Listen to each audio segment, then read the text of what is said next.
Hello friends, welcome to our YouTube channel TSP classes. तो कैसे हैं आप सब? आई होप आप लोग बिल्कुल ठीक होंगे। तो चलिए आज की वीडियो में हम डिस्कस करने वाले हैं यूपी डीएलएड थर्ड सेमेस्टर का जो आपका पेपर 2 है यानी समावेशी शिक्षा। आज जो है उसकी अगली क्लास होने वाली है। तो इससे पहले हम लोगों ने चैप्टर 6, जहाँ तक कि आप सभी को पता है चैप्टर 6 चल रहा है और चैप्टर 6 की जो फर्स्ट क्लास है वो हो चुकी है। आज जो है समावेशी शिक्षा की चैप्टर 6 की सेकेंड क्लास है। ठीक, इसके पहले हम लोगों ने पढ़ा था शिक्षण प्रविधियों के बारे में, जिसमें कि खेल विधि, प्रश्नोत्तर विधि, वाद विवाद, व्याख्या विधि, इन सब चीजों के बारे में हमने डिटेल में पढ़ा था। आज हम पढ़ने वाले हैं अगली विधि के बारे में, जो कि है आपका आगमन विधि। ठीक है, तो देखिए समझिएगा आगमन विधि क्या होता है उसको देखिएगा। इसमें जब बच्चों के सामने कई तथ्य, उदाहरण, वस्तुएं प्रस्तुत की जाती हैं और इसके बाद बच्चों से स्वयं उनके निष्कर्ष निकालने के लिए कहा जाता है, तो यह शिक्षण विधि आगमन विधि कहलाती है। देखिएगा, आगमन विधि क्या होता है ना, कि इसमें जो है सबसे पहले बच्चों के सामने हम एग्जाम्पल रखते हैं, यानी उदाहरण रखते हैं। हम बच्चों को तुरंत रूल नहीं समझाते हैं, नियम नहीं समझाते हैं। सबसे पहले हम जो भी विषय पढ़ा रहे हैं या जो भी टॉपिक पढ़ा रहे हैं उससे संबंधित हम बच्चों को उदाहरण के थ्रू समझाएंगे। उसके बाद फिर हम बच्चों को रूल समझाएंगे। फिर बच्चों से बोलेंगे कि उनका वो निष्कर्ष खुद निकालें। यही आपका आगमन विधि होता है। अगर आपसे कोई पूछता है कि आगमन विधि क्या होता है, तो आप यही बताएंगे कि आगमन विधि के अंतर्गत सबसे पहले बच्चों के सामने या बच्चों के प्रत्यक्ष उदाहरण दे के उनको समझाया जाता है। फिर बच्चे के द्वारा उनसे स्वयं निष्कर्ष निकालने के लिए कहा जाता है। यही शिक्षण विधि आपकी आगमन विधि कहलाती है। आई बात समझ में? आपका जो आगमन विधि है वो विशिष्ट से सामान्य की ओर, मूर्त से अमूर्त की ओर और साथ ही साथ विश्लेषण से संश्लेषण की ओर ले जाने वाली शिक्षण प्रक्रिया के अंतर्गत आती है। अब आप फर्स्ट सेमेस्टर में पढ़े होंगे जो विशिष्ट से सामान्य की ओर है, यानी पहले आप जो चीजें बहुत विशेष है ना, जो उसका स्पेसिफाइड है, जो उसकी खूबियां हैं, उसको आप बताएंगे। विशिष्ट से तब आप सामान्य की ओर जाएंगे, मूर्त से अमूर्त की ओर। मूर्त मतलब जो चीजें आपकी आंखों के सामने हैं। ठीक, मूर्त से आप अमूर्त की ओर ले जाएंगे। फिर विश्लेषण से संश्लेषण की तरफ, यानी पहले आप एग्जाम्पल बताएंगे, फिर आप बाद में उसको डिटेल में अच्छे से समझाएंगे। यही आपका आगमन विधि है। तो आपका जो आगमन विधि है वो किस पे कार्य करता है, यानी किस किस के थ्रू हम इसको समझ सकते हैं। विशिष्ट से सामान्य की ओर, मूर्त से अमूर्त की ओर और विश्लेषण से संश्लेषण की ओर। आगे बात समझ में? आगमन विधि क्या होता है कि आगमन विधि में बच्चों के सामने कई तथ्य रखे जाते हैं, उदाहरण दिए जाते हैं। उसके बाद फिर बच्चों को बाद में रूल या फिर नियम समझाया जाता है। फिर बच्चे बाद में वो निष्कर्ष उनको निकालने के लिए कहा जाता है। यही शिक्षण विधि आपकी आगमन विधि कहलाती है। आपकी जो आगमन विधि है वो ग्रामर में यूज होता है। ठीक है, जैसे मान लीजिए मैथ है। मैथ में अगर आप बच्चों को सबसे पहले एग्जाम्पल समझाएंगे, फिर आप बाद में जोड़ हो गया, ठीक है, घटाना हो गया, गुणा हो गया, भाग हो गया, फिर आप उनको नियम के थ्रू समझाएंगे। मान लीजिए आपको बच्चों को मैथ में ऐड पढ़ाना है, यानी एडिशन पढ़ाना है या जोड़ पढ़ाना है, तो आप उनको एग्जाम्पल के थ्रू समझाएंगे कि आपके पास दो टॉफी थी, फिर आपको मैंने दो टॉफी और दे दिया, तो आपके पास टोटल कितनी टॉफी हो गई। जब आप इस तरह से समझाएंगे तो बच्चों को ज्यादा अच्छे से समझ में आएगा। ना कि आप नियम बताइए कि दो है, फिर आप इसमें दो जोड़ दीजिए तो कितना होगा। आई ना समझ में? तो वो यही आपका आगमन विधि है। आगमन विधि में क्या होता है कि बच्चों को एग्जाम्पल्स दिए जाते हैं, फिर बाद में उनको रोल समझाया जाता है। चलिए अब हम आगे बढ़ते हैं। आगे हम बढ़ेंगे कि इसमें हम ये पढ़ेंगे कि शिक्षण अधिगम सामग्री का क्या महत्व है या फिर शिक्षण अधिगम सामग्री की आवश्यकता क्या है। चीजें बिल्कुल नई नहीं है, ये आपको जो है आपने इसको फर्स्ट सेमेस्टर में पढ़ा है, सेकेंड सेमेस्टर में पढ़ा है। इन सब चीजों का क्वेश्चन जो है, ये सब जो क्वेश्चंस बनेंगे, इनका आंसर आप अपने से भी दे सकते हैं। अब बताइए शिक्षण अधिगम सामग्री का क्या महत्व हो सकता है। सभी को पता है कि आप इसमें बच्चों को पढ़ने में हेल्पफुल होता है, बच्चों को जो है हर एक कार्य करने का अवसर मिलता है, बोलने का, सुनने का, वाद विवाद करने का, ठीक, उनका कौशल का विकास होता है। चलिए वन बाय वन हम डिस्कस करेंगे।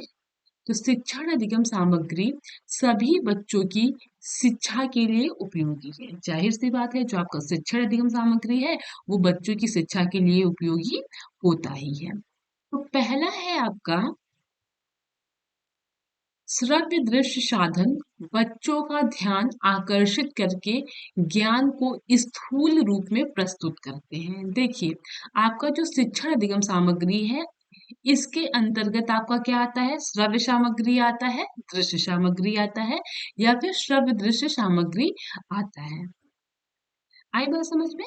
तो शिक्षण अधिगम सामग्री के अंतर्गत ये आपका आता है, और श्रव्य या दृश्य साधन के द्वारा हम क्या करते हैं, बच्चे का जो ध्यान होता है वो आकर्षित करते हैं। और श्रव्य दृश्य साधन के द्वारा जो भी हम बच्चों को ज्ञान देते हैं वो स्थूल रूप से प्रस्तुत करते हैं। यानी कहने का मतलब ये है कि अगर बच्चों को हम पढ़ा रहे हैं वो भी किस तरीके से, श्रव्य साधन के द्वारा या फिर दृश्य साधन के द्वारा, तो बच्चे जो कुछ भी वो नॉलेज अचीव कर रहे हैं वो उनका बिल्कुल जो है स्थूल रूप में प्रस्तुत होगा। आई बात समझ में। और जो भी होगा वो लंबे समय के लिए होगा, वो रुचि के साथ पढ़ेंगे, रुचि के साथ सीखेंगे। और जब कोई बच्चा रुचि के साथ सीखता है या पढ़ता है तो वो चीजें उनको लंबे समय तक याद रहती है। आई बात समझ में। अब श्रव्य साधन तो आप सभी को पता है, ये कोई नया वर्ड नहीं है। इसमें आपका क्या आता है, रेडियो आता है। दृश्य में आपका टेलीविजन आता है, कंप्यूटर आता है, ठीक। तो इन सब सामग्रियों के द्वारा जब बच्चों को शिक्षा दी जाती है तो बच्चे बहुत ही रुचि के साथ पढ़ते हैं, ठीक, इंटरेस्ट के साथ पढ़ते हैं। तो इससे क्या होता है कि उनको चीजें अच्छे से समझ में आती है, चीजें लंबे समय तक याद होती है, बच्चे बोरिंग फील नहीं करते हैं। अगला है आपका पॉइंट, देखते हैं। शिक्षण सामग्री के प्रयोग से बच्चों को कई प्रकार की क्रियाएं करने के अवसर मिलते हैं, जैसे बोलते हैं, प्रश्न पूछते हैं, वाद विवाद करते हैं। कहने का मतलब ये है कि शिक्षण सामग्री के प्रयोग से क्या होता है, बच्चों को अलग अलग क्रियाएं भी करने की जो है मौका उनको मिलता है। अलग अलग वो एक्टिविटीज करते हैं, जैसे बोलना। मान लीजिए आप वाद विवाद करेंगे, कोई प्रतियोगिता रखेंगे तो उसमें क्या होगा, बच्चे बोलेंगे, ठीक है। कोई टॉपिक दे देंगे आप, उस पर डिस्कस करेंगे तो बच्चे ग्रुप में डिवाइड होंगे तो क्या होंगे, एक दूसरे से क्वेश्चंस पूछेंगे, है ना, वाद विवाद करेंगे। इससे क्या होता है, उनके बोलने का कौशल का विकास होता है, सुनने का कौशल जो होता है वो, इन सब चीजों का उनका विकास होता है। नए ज्ञान भी उनको प्राप्त होते हैं, उनकी जो जिज्ञासाएं होती हैं वो शांत होती हैं, है ना। जब बच्चे ग्रुप में रहते हैं, समूह में रहते हैं, तो उनको नई नई चीजें एक दूसरे से सीखने को मिलता है। अब अगला पॉइंट है आपका, शिक्षण सामग्री के प्रयोग से कठिन पाठ्य सामग्री को आसानी से समझाया जा सकता है। देखिए, शिक्षण सामग्री के प्रयोग से, अब शिक्षण सामग्री में कुछ भी आ सकता है, चाहे आपका वो श्रव्य सामग्री हो, चाहे वो दृश्य सामग्री हो, चाहे वो मैप हो, ठीक है, चाहे वो कोई भी आपके टूल्स हो, चाहे वो कोई पिक्चर्स हो, ठीक। इन सब का अगर आप प्रयोग करके बच्चों को पढ़ाएंगे, या तो जो बहुत ही टफ जो है आपका सब्जेक्ट है, ये कह सकते हैं। मान लीजिए अगर बच्चों को आपको जियोग्राफी पढ़ाना है, यानी भूगोल पढ़ाना है, तो उसमें अगर आप शिक्षण सामग्री का यूज करेंगे, यानी भूगोल पढ़ाते समय आप मैप मैप यानी नक्शा का प्रयोग करेंगे, तो बच्चे जो है उस सब्जेक्ट को यानी भूगोल को बहुत आसानी से समझ पाएंगे। आई बात समझ में। आप बच्चों को यूपी के बारे में पढ़ा रहे हैं और वहीं पे अगर आप यूपी का मैप ओपन करके पढ़ाएंगे तो चीजें बच्चों को बहुत बेहतर तरीके से समझ में आएगी।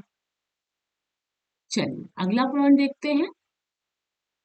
शिक्षण सामग्री के द्वारा बच्चों को नए शब्दों में वृद्धि होती है, यानी शिक्षण सामग्री के द्वारा बच्चों को क्या होता है, नए नए शब्दों का ज्ञान होता है।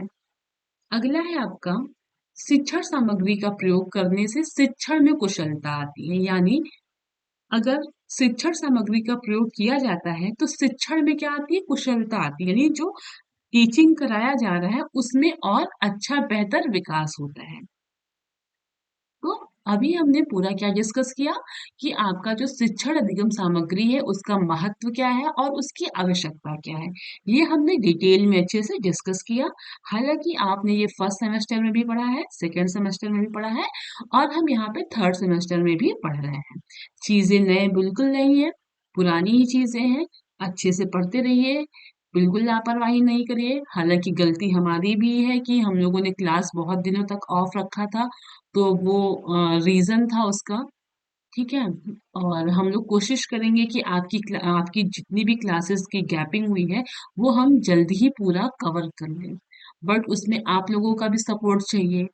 अगर हम क्लासेस प्रोवाइड कर रहे हैं तो आप क्लासेस रेगुलर लीजिए। अगर आपको कहीं पे भी कुछ प्रॉब्लम्स आ रही तो कमेंट करिए। हमारे टेलीग्राम आईडी पे भी आप कमेंट कर सकते हैं। ज़्यादा से ज़्यादा अपने दोस्तों के साथ शेयर करिए, कॉलेज ग्रुप में शेयर करिए ताकि हम मोटिवेट हों। अगर आपको नहीं भी समझ में आ रहा है तो भी आप कमेंट करिए।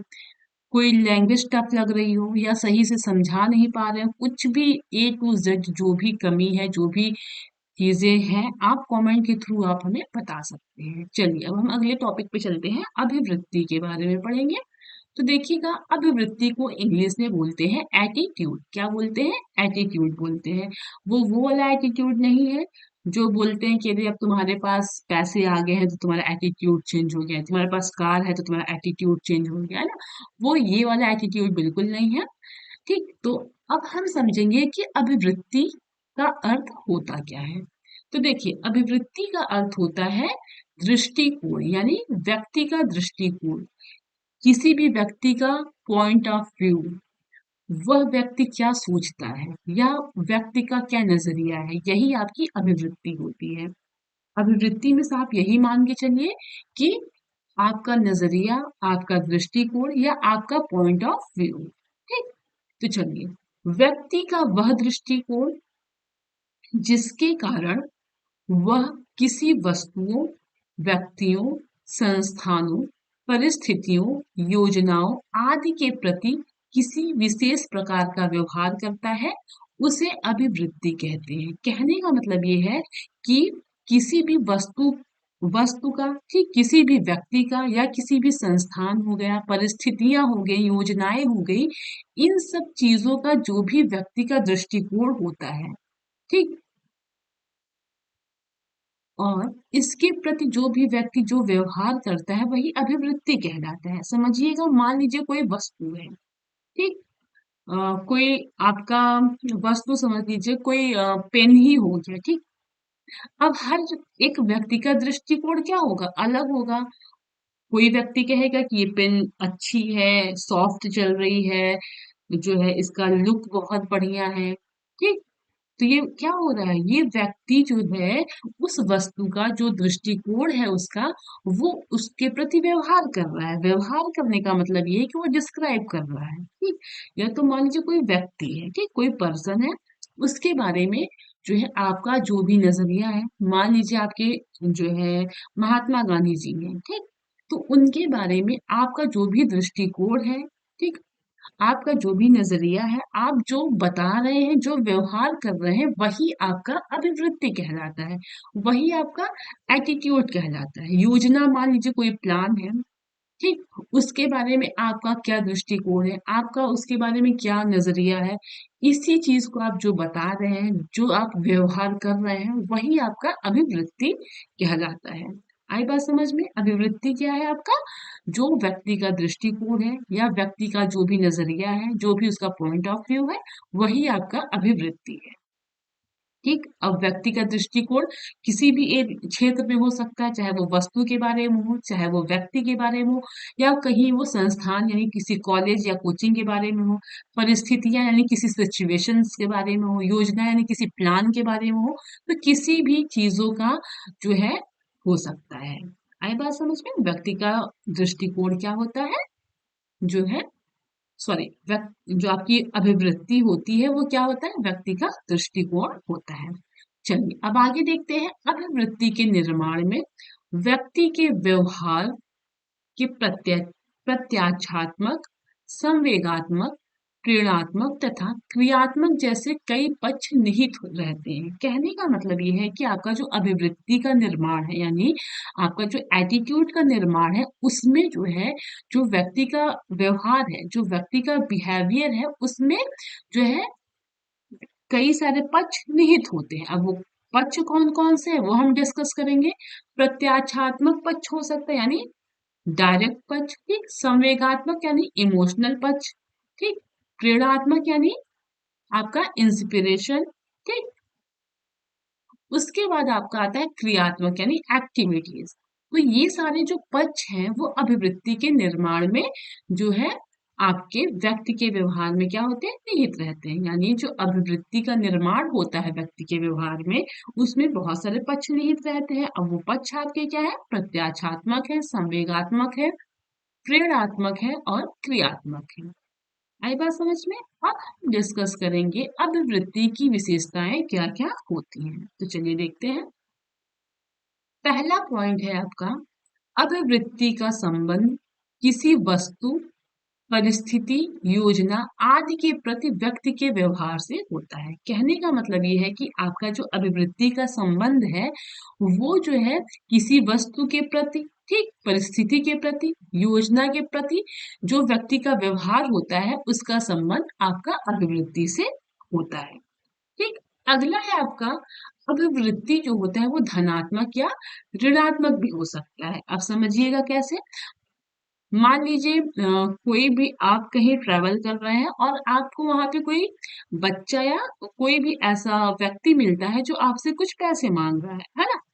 तो वहां पे आप धनात्मक यानी पॉजिटिव व्यू में बात कर सकते हैं कि आप तो बिल्कुल भले चंगे हैं, आपके पैर हाथ बिल्कुल सलामत है, आप चाहे तो आप मेहनत कर सकते हैं, आप क्यों भीख मांग रहे हैं, है ना। तो ये आपका पॉजिटिव एटीट्यूड है, ठीक। और ऋणात्मक भी एटीट्यूड हो सकता है, जैसे कैसे कि अरे तुम तो भले चंगे हो फिर भी भीख मांग रहे हो, शर्म नहीं आती है, ऐसा वैसा। तो ये चीजें आपका क्या है पॉजिटिव एटीट्यूड भी हो सकता है और निगेटिव एटीट्यूड भी हो सकता है, यानी धनात्मक और ऋणात्मक दोनों हो सकता है। लेकिन आप कोशिश करिएगा कि आपका जो भी एटीट्यूड हो वो पॉजिटिव हो ताकि लोगों को चीजें बुरी ना लगे और उनको आपकी जो भी बातें हैं उनको वो कड़वी और चुभे नहीं। ठीक, चलिए अगला है आपका अभिवृत्ति यानी एटीट्यूड जो होता है वो अनुभवों के द्वारा विकसित होता है, यानी एक्सपीरियंस के थ्रू क्या होता है विकसित होता है।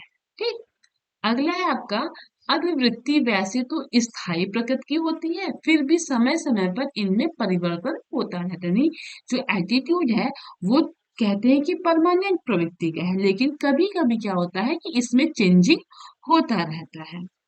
ठीक,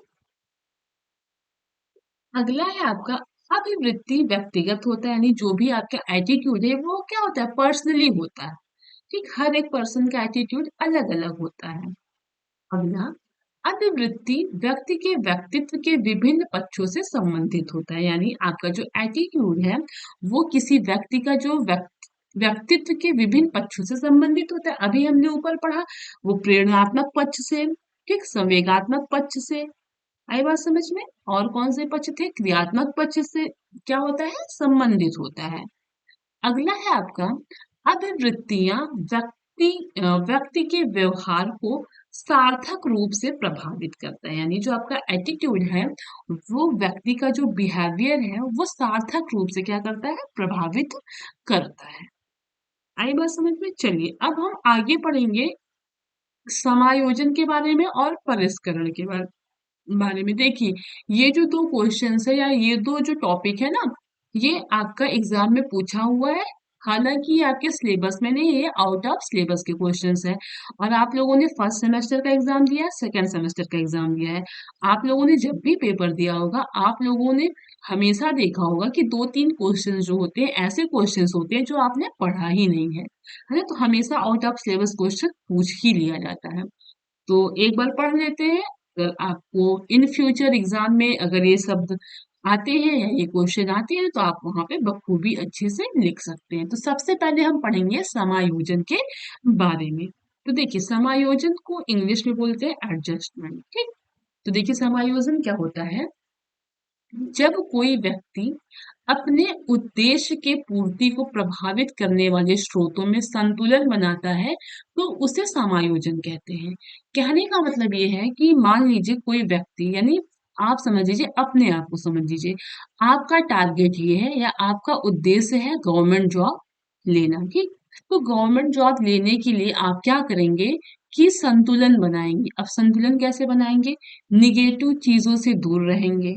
ठीक, समय पे खाना खाएंगे ताकि आपका हेल्थ क्या हो, बिल्कुल सही हो। ठीक, हेल्थ सही रहेगा तो आप एग्जाम वगैरह, जब आपका हेल्थ सही रहेगा, शरीर सही रहेगा, तो आप मानसिक रूप से क्या रहेंगे, स्ट्रांग रहेंगे, तो आप पढ़ाई अच्छे से कर पाएंगे, है ना। और उसके बाद आप ऐसे दोस्तों से दूर रहेंगे जो बिल्कुल जो है क्या करते हो, पढ़ाई में डिस्टर्ब करते हो, है ना। तो कहने का मतलब यही है कि जब कोई व्यक्ति अपने लक्ष्य को पूरा करने के लिए हर एक स्रोत में वो बैलेंस बनाता है, उसी को आपका समायोजन कहते हैं। आई बात समझ में, जब कोई व्यक्ति क्या करता है, अपने उद्देश्य की पूर्ति को प्रभावित करने वाले स्रोतों में संतुलन बनाता है तो उसे ही समायोजन कहते हैं।